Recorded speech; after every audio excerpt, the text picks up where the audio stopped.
Assalamualaikum warahmatullahi wabarakatuh. Saya Widya Saryandini dari Prodi Manajemen akan menjelaskan materi tentang konsep Deep Learning. Mari kita langsung saja ke materinya.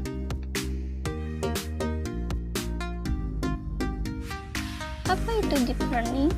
Deep Learning merupakan salah satu bagian dari berbagai macam metode machine learning yang menggunakan Artificial Neural Network atau ANN. Deep Learning adalah metode pembelajaran yang dilakukan oleh mesin dengan cara meniru bagaimana sistem dasar otak manusia bekerja. Sistem dasar otak manusia bekerja ini disebut neural network.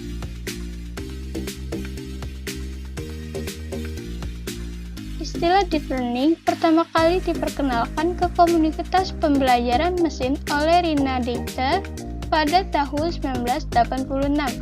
Perkembangan terus terjadi. Pada tahun 2009, NVIDIA, perusahaan teknologi asal Amerika, terlibat dalam Big Bang dari Deep Learning.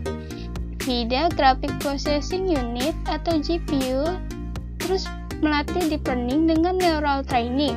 Masih di tahun yang sama, Google Brain juga menggunakan NVIDIA GPU untuk membuat Deep Neural Network atau DNN.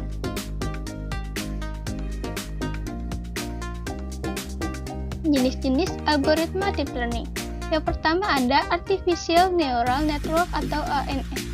Artificial Neural Network atau ANN atau jaringan saraf tiruan merupakan sebuah teknik atau pendekatan pengolahan informasi yang terinspirasi oleh cara kerja sistem saraf biologis, khususnya pada sel otak manusia dalam memproses informasi. Elemen kunci dari teknik ini adalah struktur sistem pengolahan informasi yang bersifat unik dan beragam untuk tiap aplikasi.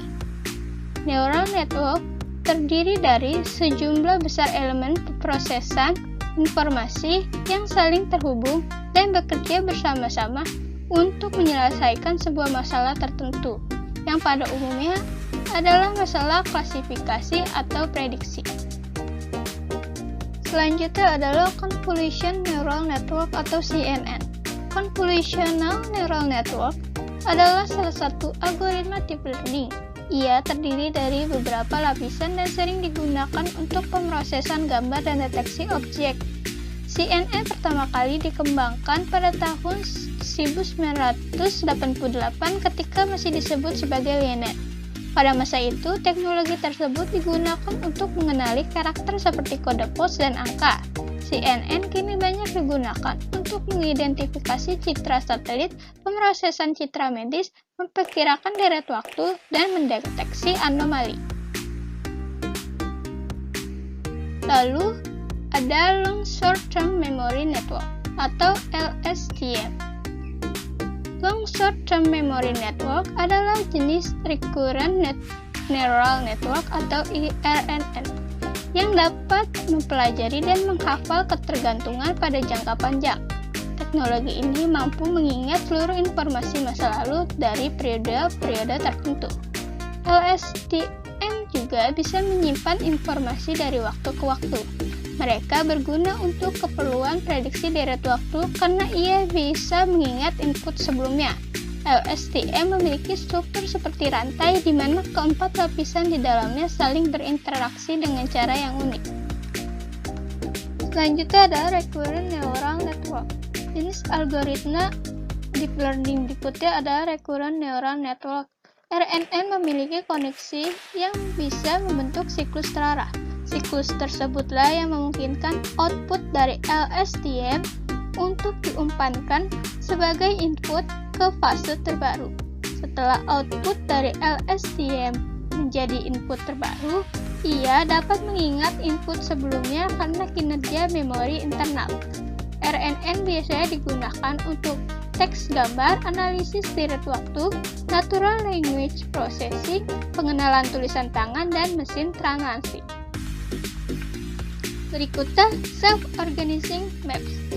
Sesuai namanya, teknologi ini mampu menginisiasikan data visualization secara mandiri. Kemampuan ini berfungsi untuk mengurangi dimensi data melalui jaringan saraf tiruan yang dapat bekerja secara otomatis. Data visualization ini ditujukan untuk memecahkan permasalahan yang umumnya cukup sulit untuk diselesaikan manusia. SOM sendiri diciptakan untuk membantu pengguna memahami informasi berdimensi tinggi. Selanjutnya ada manfaat deep learning.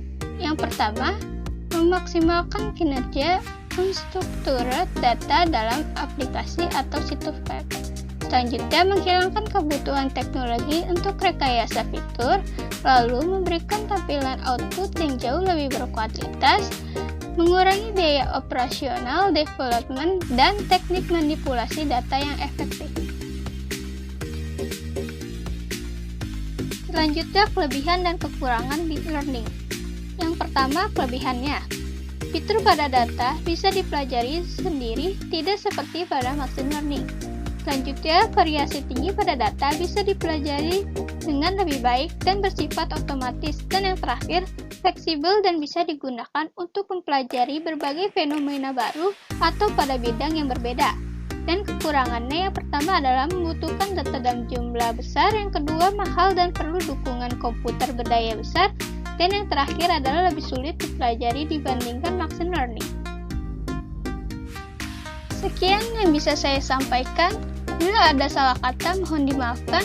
Wassalamualaikum warahmatullahi wabarakatuh.